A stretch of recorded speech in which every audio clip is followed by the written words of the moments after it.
Hello student, आज के live session में आप सभी को बताने वाले हैं। आज हम ऊष्मागतिकी के रुद्धोष्म प्रक्रम के बारे में। तो आइए आज डिस्कशन करते हैं ऊष्मागतिकी का रुद्धोष्म प्रक्रम क्या है। देखिए, ऊष्मागतिकी के रुद्धोष्म प्रक्रम को समझने के लिए सबसे पहले आपको ऊष्मागतिकी के प्रथम नियम की जानकारी होनी चाहिए। क्या कहता है ऊष्मागतिकी के प्रथम नियम और ये क्या कहता है रुद्धोष्म प्रक्रम। तो सबसे पहले यहां पे एक पिस्टन है और पिस्टन के अंदर में गैस बड़ी मात्रा में रखी गई है। पिस्टन के अंदर में गैस एक बड़ी मात्रा में रखी गई है, ठीक है।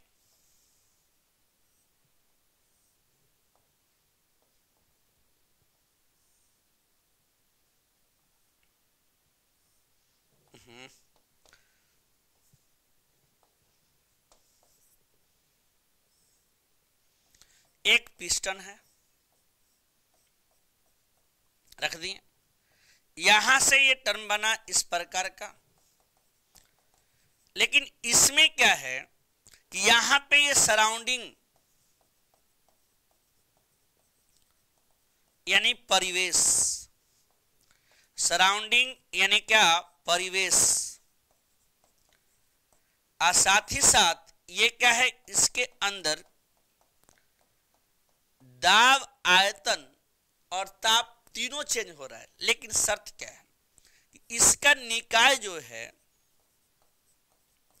वो सिस्टम यानी कि निकाय, निकाय से परिवेश में और परिवेश से निकाय में किसी भी प्रकार का ऊष्मा का आदान प्रदान न हो, अर्थात डेल क्यू का मान कितना है, कह रहा है कि सबसे पहले कोई बर्तन है, कोई कंटेनर है जिसके अंदर गैस रखी गई है। जब ये गैस रखी गई है तो सबसे पहला बात क्या है कि जब भी गैस रखेंगे तो इस कड़ी में क्या होगा।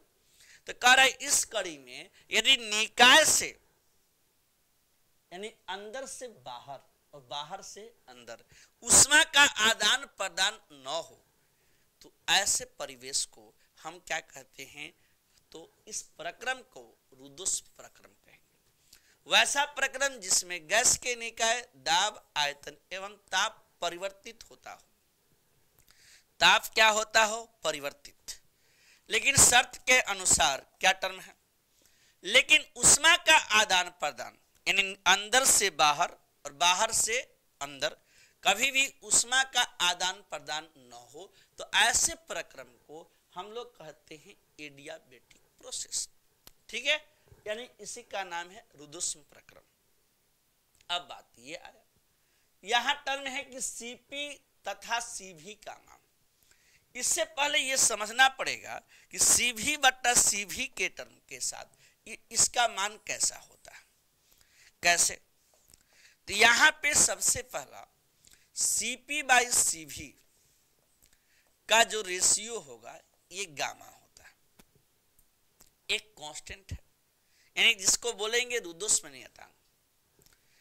अब ये टर्म आया तो सबसे पहला बात सीपी बराबर कितना आएगा, यानी कि ये सीपी का मान कितना आ जाएगा, गामा इंटू सीवी आएगा, राइट।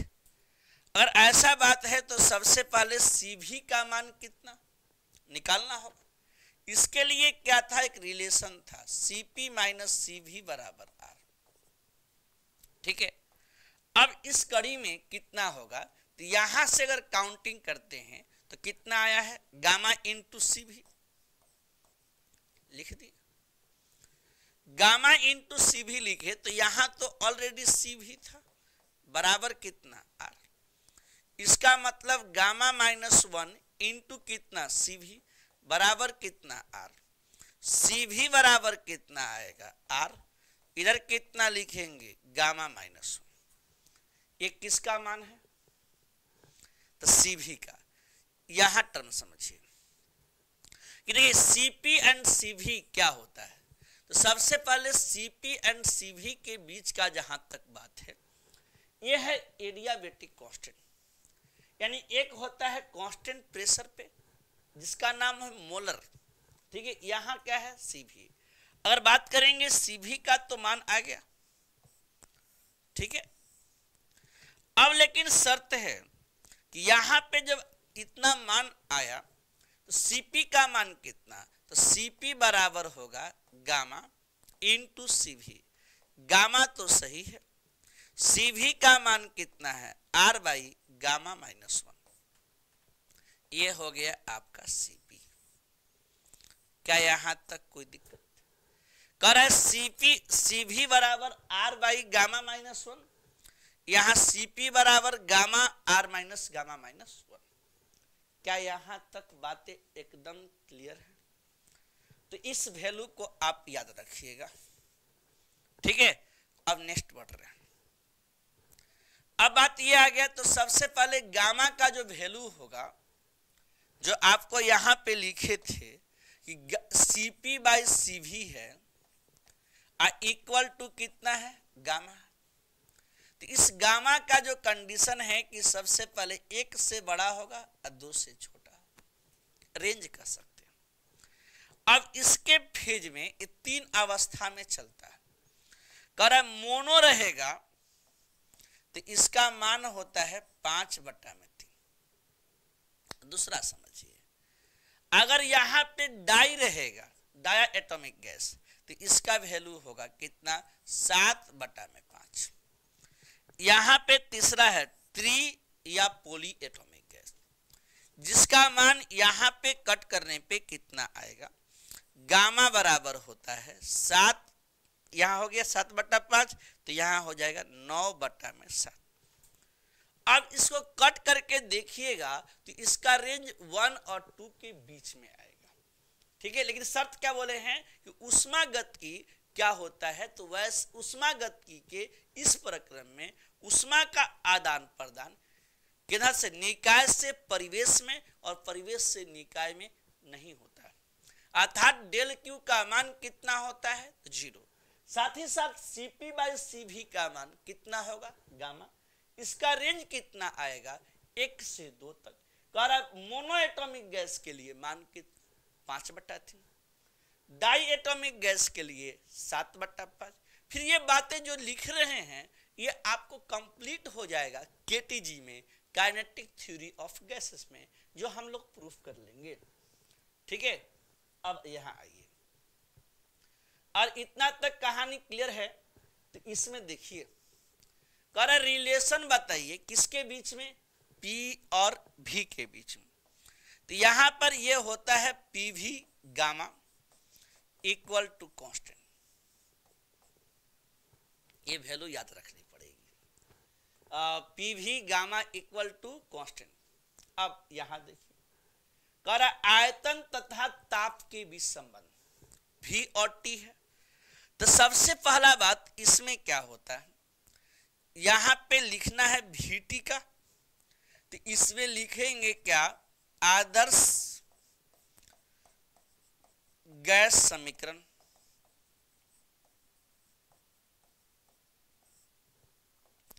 आप बताइए कितना, PV gamma equal to constant हो गया। अब इसमें अपने को क्या लाना है, तो लाना है वॉल्यूम यानी V और T के बीच रिलेशन। लेकिन P और V के बीच रिलेशन लाना है तो आप ही बताइए, P और V के बीच लाना है।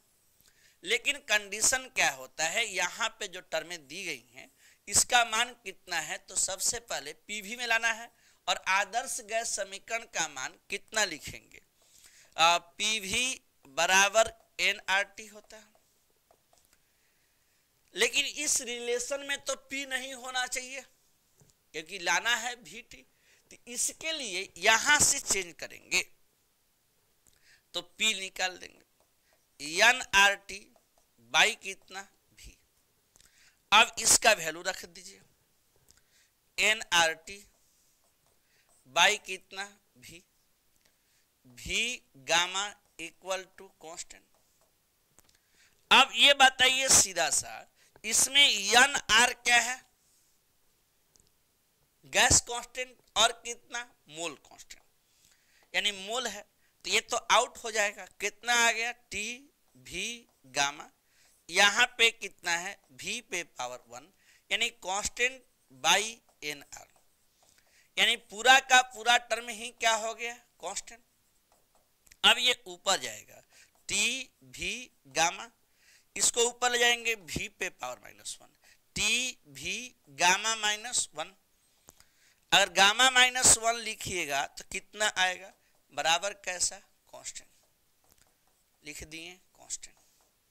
ये रूल हो गया कंप्लीट। यानी सबसे पहले v और t के बीच का रिलेशन है टी भी गामा -1 इक्वल टू कितना कांस्टेंट।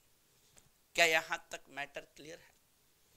अब नेक्स्ट चलिए, ऐसे जो भी इक्वेशन आएगा इसको आपको फंडामेंटल मान करके मूव कर देना है। किसके साथ कंपेरिजन करने हैं? तो आइडियल गैस इक्वेशन के साथ।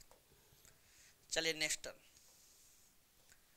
कह रहा है कि आप बताइए दाब और ताप के बीच संबंध, यानी इस बार बताना है यहाँ पे P और T के बीच संबंध। P और T के बीच संबंध क्या है? पहले इससे पहले आपको जानकारी होना चाहिए आदर्श गैस समीकरण। आदर्श गैस समीकरण का इक्वेशन है यहाँ पे, इसको लिखेंगे PV बराबर कितना है nRT, है ऐसा। जबकि यहाँ पे जो टर्म आएगा PV गामा है इक्वल टू कांस्टेंट है, ठीक है। तो इसमें से P को आउट कर देना है, रिमूव द आउट। नहीं, P को रखना है, किसको आउट करना है? V को, तभी ना आएगा। तो V बराबर कितना nRT बाई कितना P। यहाँ P सही है, V का मान कितना है nRT बाई कितना P, यहाँ कितना है गामा इक्वल टू कितना कांस्टेंट। इस कड़ी में यहां से कितना तो P T गामा, यहाँ कितना आएगा P पे गामा, एन आर को आउट करेंगे किसके साथ? कांस्टेंट के साथ, एन आर गामा। ये पूरा का पूरा टर्म कांस्टेंट हो गया। जैसे ही कांस्टेंट होगा तो इसका मान कितना है 1, तो ये ऊपर जाएगा तो कितना आएगा P 1 माइनस गामा हो जाएगा। होगा क्या या नहीं होगा? यहां कितना आएगा T gamma equal to constant. फिर से मिलाइए शुरू से। पहले इसको हमने बोला कि PV गामा कांस्टेंट का वैल्यू आपको याद रखना चाहिए। हाँ, ऐसे चाहे तो प्रूफ किया जा सकता है, लेकिन रिलेशन बहुत लंबा जाएगा। इसके लिए सबसे पहले यहाँ पे P लिख दिए, लेकिन V को रिमूव करना है क्योंकि लाना था PT में, तो V को रिमूव करना पड़ेगा। तो रिमूव किए तो nRT बाई P है, पावर में गामा है, यहाँ T पे गामा है, P कितना है gamma, constant nR by gamma. तो इस कंडीशन में इसका वैल्यू तो कांस्टेंट हो गया। चलिए आगे की तरफ बढ़िए। रुदोस प्रक्रम में किया गया कार्य, यानी कि वर्क डन इन किस प्रोसेस? एडियाबेटिक। देखिए, पहले इसके लिए आपको ऊष्मागतिकी के प्रथम नियम की जानकारी होना चाहिए। ऊष्मागतिकी के प्रथम नियम से कह ऊष्मागतिकी के प्रथम नियम क्या है? डेल क्यू बराबर del U plus del W. बात सही है। अब एडियाबेटिक प्रोसेस में इस डेल क्यू का वैल्यू कितना होगा? 0। यानी सीधा सा बात हुआ कि हीट का ट्रांसफर नहीं होता है किसी भी गैस चेंबर, या सीधा सा बात है पिस्टन से गैस का जो ट्रांसफर होगा वो नहीं होगा। यानी सिस्टम से निकाय में, निकाय से सिस्टम में गैस का ट्रांसफर नहीं होगा। जैसे ही ये गैस का ट्रांसफर नहीं होगा, इसका मतलब कि इसमें जब हीट का ही ट्रांसफर नहीं होगा, डेल क्यू का मान 0। ठीक, कोई हो सकता है कि आपके पास थर्मस प्लास कुछ भी रहे, लेकिन जिसमें सिस्टम में कभी भी क्या होना चाहिए? हीट का ट्रांसफर नहीं हो, नहीं हुआ हीट का ट्रांसफर, तो बताइए कितना आएगा? 0। डेल यू प्लस कितना? Del W. अब बताइए इस कड़ी में इसको इधर घुमाएंगे, डेल डब्ल्यू बराबर इसमें कितना माइनस डेल यू। अब इस प्रोसेस को अगर आगे बढ़ाते हैं तो इसका मान आएगा N C V del T, और सी वी का मान बताए थे आपको कितना R by gamma minus one था ऐसा, तो यहां रख देंगे N R gamma minus one del T, minus रखे हैं N R del T one minus gamma.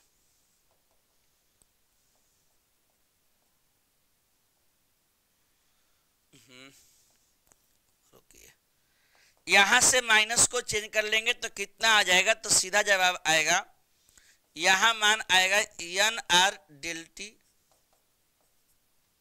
By one minus gamma complete.